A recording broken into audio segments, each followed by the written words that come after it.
Yo creo que hoy estamos en un día importante, estamos a 7 de noviembre, hace justo un mes comenzaba esta nueva etapa de lo que es el conflicto palestino-israelí, un capítulo más. De hecho, yo creo que es importante decir que la historia no empieza el 7 de octubre, que solo a partir de eso se puede entender precisamente el fenómeno del 7 de octubre, entendiendo que son 75 los años desde que se proclama unilateralmente el Estado de Israel y se comienza la ocupación del territorio histórico palestino, y que lo que pasa es que hace justo un mes, como digo, tiene esa gran ofensiva que lanza Hamas, que por primera vez hace una gran ofensiva dentro del territorio israelí, que deja un balance en esos primeros momentos, que ya es el grueso de las víctimas mortales israelíes, de en torno a 1.000 muertos, más de 241 secuestrados, algunos de ellos han muerto ya fruto de los bombardeos en este mes. Y comenzaba lo que, bueno, pues lo que desde Israel se considera la guerra de Sukkot, lo que estamos viviendo en Gaza, que ha sido un balance que ya es de unos 1.500 muertos del lado israelí y más de 10.000 del lado palestino. En su inmensa mayoría, víctimas civiles. 4.000 niños han muerto, 4.000 menores, que son más que todos los menores que han muerto en todos los conflictos bélicos del último año, sumados. Digo esto porque son datos importantes que dimensionan la gravedad del conflicto que se está viviendo desde un punto de vista humanitario. La Franja de Gaza es un territorio que desde hace un mes está en el foco, pero que es importante porque constituye uno de los dos territorios que son controlados de acuerdo al estatus jurídico que se le reconoce a Palestina, y que desde el 68 y desde los acuerdos de Oslo del 93 establece que, bueno, pues que a día de hoy Palestina tiene lo que se llama el West Bank, o sería Cisjordania, que es donde está Jerusalén, ¿no? Jerusalén Este, y donde encontramos el resto de los grandes núcleos de población palestinos. Y por otro lado, la Franja de Gaza. Estos dos territorios se ven muy bien en el mapa porque son territorios que no están conectados, ¿no? Vendrían a estar más o menos ubicados así. Bueno, pues esos dos territorios no están gobernados por las mismas facciones palestinas. Palestina tiene un gran número de facciones. Mientras que la OLP, con Fatah al frente, encabeza el gobierno en Cisjordania y encabeza la representación internacional de Palestina a través de la Autoridad Nacional Palestina. Sé que es un lío de nombres, ¿no? Pero nos quedamos con la idea de que Fatah, que es el partido de Yasser Arafat y que a día de hoy está dirigido por Mahmoud Abbas, es quien ejerce la autoridad en Cisjordania. Mientras que en Gaza, desde el 2006, cuando hay unas elecciones que gana Hamas, se hace con el control de la Franja de Gaza. Esas elecciones que gana Hamas a la presidencia, que ostenta Mahmoud Abbas, como digo, se anulan. Pero, aún así, aunque se anulen, y las había ganado Hamas, ciertamente, eso no hay duda, jamás consigue el control de la Franja de Gaza. Desde entonces, la situación en la Franja de Gaza, donde viven 2.300.000 personas, ha sido de tensión creciente. Jamás toma la iniciativa el 7 de octubre, hace una penetración muy grande, y desde entonces vivimos un escenario de tensión creciente, no solo en torno a la Franja de Gaza, sino también a nivel regional. Vamos por partes. En torno a la Franja de Gaza, después del shock inicial en el que quedan las autoridades israelíes, y yo digo aquí hay un elemento que es vertebral y que nos permite entender tanto la respuesta israelí como la lectura regional del conflicto e internacional, es que Israel deja de sentirse invulnerable. La idea de que Israel, y que es un gran exportador de seguridad, que se ha demostrado que su Iron Dome, que su cúpula de acero, que sus servicios secretos son infranqueables, pues bueno, se da una imagen de vulnerabilidad interno dentro de la sociedad que deja en evidencia al gobierno, y que por tanto se ve obligado a dar una respuesta ejemplarizante, ¿no? Después de lo que había ocurrido, porque no tiene precedentes realmente. Entonces comienza la ofensiva sobre Gaza. Desde el principio se habla de una ofensiva terrestre sobre Gaza. Esa ofensiva no llega, no ha terminado de ser total ni siquiera a día de hoy, pero bueno, lo que se hace es desde el primer momento hacer una movilización general, declarar el estado de guerra, lo cual no pasaba desde la última guerra entre los países árabes e Israel, es decir, hace décadas. Se llama a 300.000 reservistas de manera inmediata a la movilización. Esos 300.000 reservistas en este mes han sido entrenados, y se especula que ya hay algunos que ya están empezando a tener algunos puestos más en la retaguardia, pero es decir, se ha nutrido de 300.000 personas nuevas el ejército israelí. Y entonces, después del 7 de octubre, durante los primeros 10, 12 días, lo que tenemos es una reorganización del ejército, una movilización del ejército, que mucho de ellos estaba en Cisjordania, se desplaza a Gaza y comienzan los bombardeos, pero no comienzan con tanta intensidad como sí que se van a dar a partir de la segunda semana, donde ya hay una serie de bombardeos masivos, especialmente sobre el norte de la franja, pidiendo que se evacúe a la población civil de la franja de Gaza. Egipto, Jordania y el resto de países árabes se niegan a que salgan los refugiados palestinos de Gaza y se reubiquen en los países del entorno. Es algo que también quiere Hamas, que no quiere que haya una salida masiva de la población, porque en su opinión es una nueva Nakba, es un nuevo desplazamiento masivo, es un desplazamiento forzoso de la población palestina que si sale no va a poder volver. Esa es la lógica bajo la que la entienden y bajo la que dicen, no, entonces no vamos a permitirlo, porque si les dejamos salir no vuelven. Después de esa ronda de bombardeos masivos que habrían dañado sustancialmente la capacidad logística de Hamas, pero de toda la franja de Gaza, porque como no entra ni carburante, ni agua, ni medicamentos, ni alimentos, que es un castigo colectivo contra la población civil, pues evidentemente también se ven resentidas las capacidades logísticas de Hamas. Pero bueno, como sea, los bombardeos que sí que han generado un daño sustancial a las capacidades logísticas de Hamas, han dado pie a una segunda fase, que es la que anunció hace una semana Benjamin Netanyahu, que son ya las incursiones en la franja que se habían dado de manera muy puntual a partir de la tercera semana, se dan ya con una mayor intensidad y se dan bordeando lo que es la ciudad de Gaza City, que está en la parte norte de la franja. Ahí es donde se encuentra el conjunto de las instituciones gazatíes y donde tiene el Estado Mayor, las milicias de Hamas y del resto de brigadas que participan en los enfrentamientos por parte de Palestina, ¿vale? No es solo Hamas, está Yihad Islámica Palestina, está el Frente Popular para la Liberación de Palestina, está el Frente Democrático, son muchos, ¿no? O sea, ahí hay una simplificación importante, aunque Hamas es desde luego la facción más representativa. Estamos ahora mismo en un punto donde se está cercando, y ya podríamos decir que hay un cerco efectivo sobre la totalidad de la ciudad de Gaza, y eso daría paso a que una vez se haya terminado de cercar, ¿no? Después de una primera fase de bombardeos, una segunda de incursiones que limitan y que permiten separar Gaza City del resto de la franja de Gaza, es decir, se restringe la eventual entrada de armamento, de municiones, pero también de agua, de alimentos y demás, que eso le está pasando ya al resto de la franja. Llegaríamos a la tercera fase, que sería la incursión terrestre, no sabemos hasta qué punto. eh, Más que la incursión terrestre, el barrio a barrio, el calle a calle, que las fuerzas israelíes que ya han conseguido rodear casi totalmente Gaza City, penetren en la ciudad hasta conseguir, en opinión declarada de Netanyahu, reducir la capacidad operativa de Hamas. Eso es una gran incógnita porque hacia lo que vamos, que todavía no estamos, es una gran guerra urbana donde entra también la lógica del subsuelo con la red de túneles de Hamas, que es más grande que la línea del metro de Londres.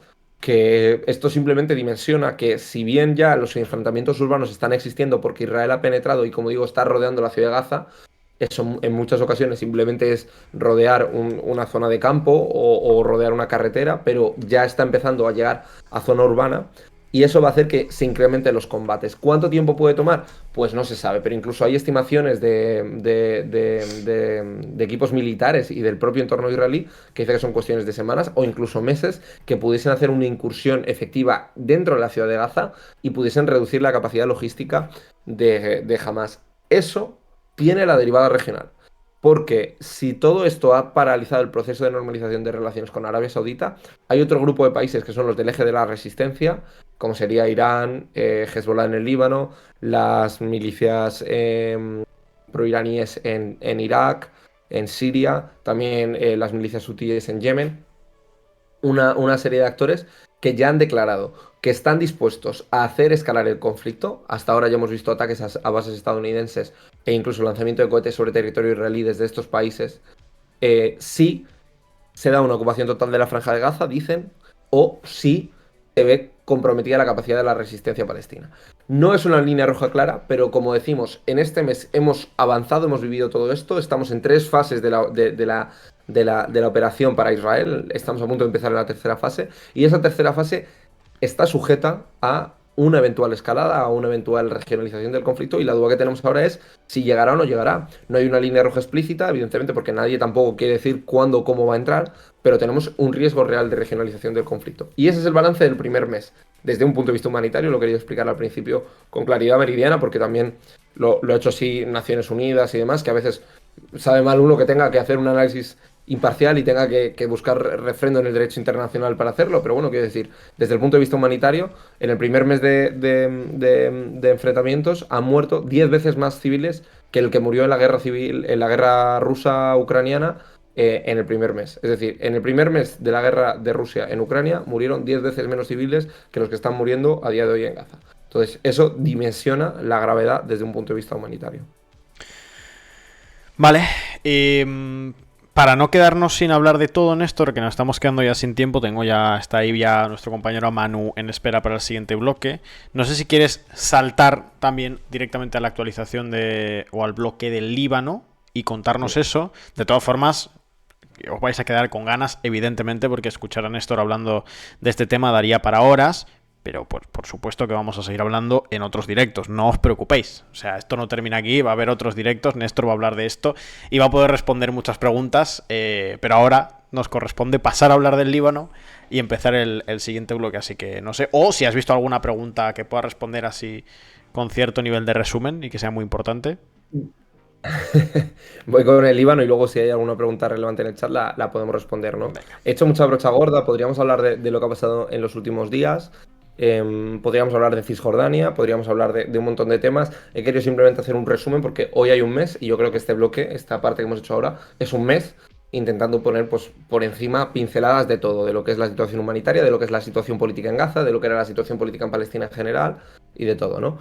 Pero siempre hay que mirar el Líbano porque el Líbano es el primer frente de la eventual regionalización del conflicto porque Hezbollah, claro, Irán, todo el mundo dice Irán, bueno, Irán no tiene una frontera física con Israel, entonces eso hace que sea más fácil escalar un conflicto cuando compartes frontera que cuando no lo haces, ¿no?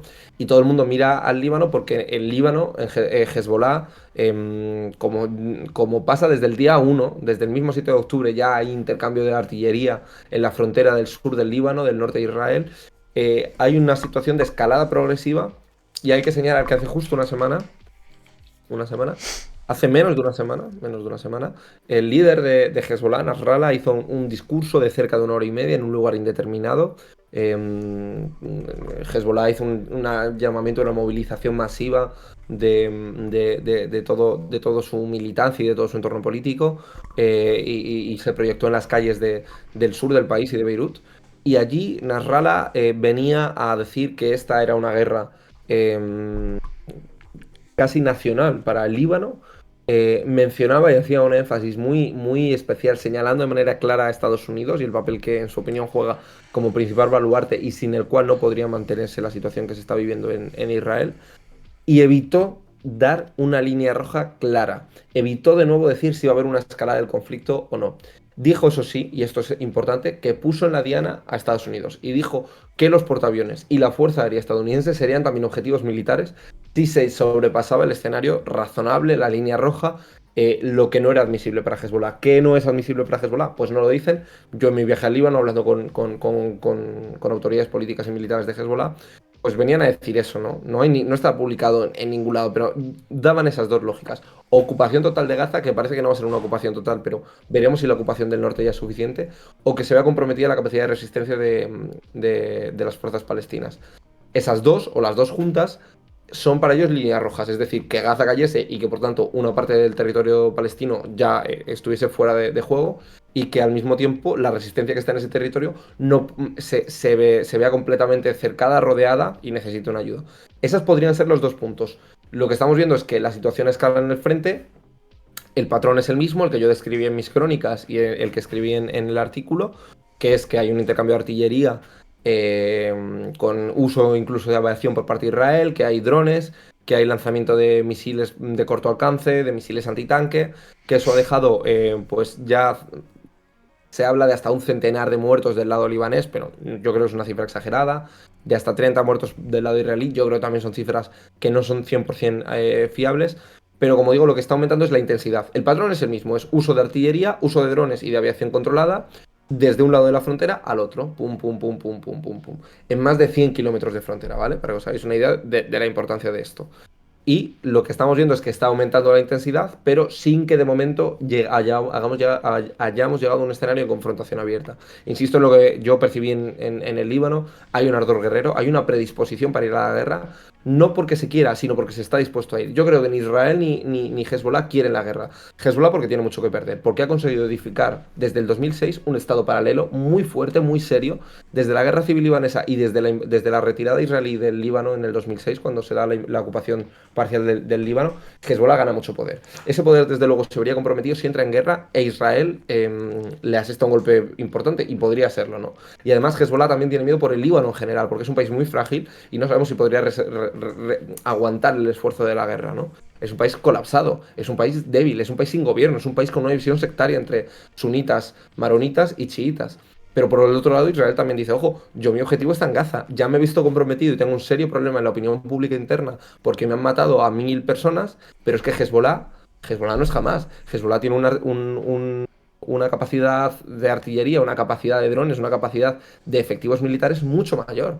Entonces, hay un riesgo real de que pudiese sufrir grandes bajas desde un punto de vista humano Israel, y eso también es un limitante.